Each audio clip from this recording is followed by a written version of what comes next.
Hi, I wanted to do a quick video covering the Zuckerman helmet, which is the Second World War sort of home front helmet as opposed to a combat helmet. They're quite common in the UK. I don't know whether they are abroad, but they're quite common in the UK. But interesting, we've got two. This is part one of two videos I'm going to be doing, but this one, it covers the Zuckerman only. And there's two examples that have come into us this week. And they're both unusual in their own way, and I'll describe that in a moment. But the first is this fire guard, which is not exceptional to find one marked FG, but it is more unusual to find it marked in red.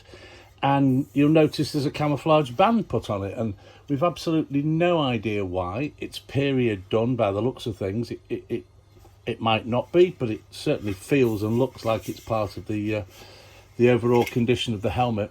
So a standard helmet with the strange addition of this camouflage stripe, and we've never seen that done before on a Zuckerman, and we've had hundreds of them over the years. Interestingly also is the way that the stringing has been done. It's been done in reverse to the standard way, which is that one. I suppose you could do it either way, but it's unusual. It's more unusual to find it done like that. If we turn it over, you'll see that it's got the metal loops in there. Occasionally you see that, not very often. It's a sort of sprung loop that the chin strap has been fastened to. Sometimes they have string around there, sometimes they have other variations. And the liner doesn't fit this pattern of or this style very well. Normally the liner here would be fastened there, and it fits the width of that quite neatly and snugly. So bizarrely, it's been done a different way. Might be the manufacturer, although when I look at the markings here, I don't know how clear they are. It's 1941 dated with the maker's stamp. That's the standard stamp you see an awful lot, that triangle. So an unusual variation the way it's been done, but most unusual is the fact that it's camouflaged on the outside like that.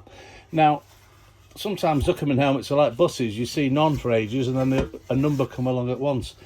The second example we picked up this week is this one, and it's the original finish, undoubtedly the original period camouflage on it, but again it's camouflage, this more in a wartime style.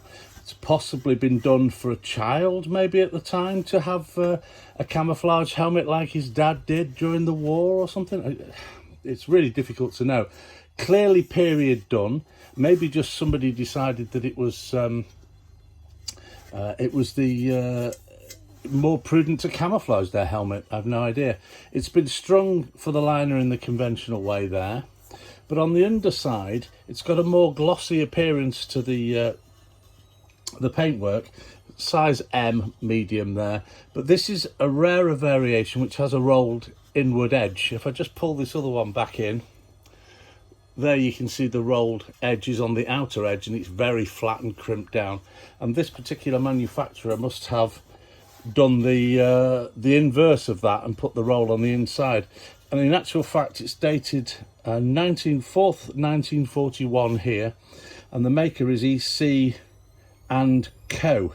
EC and Co.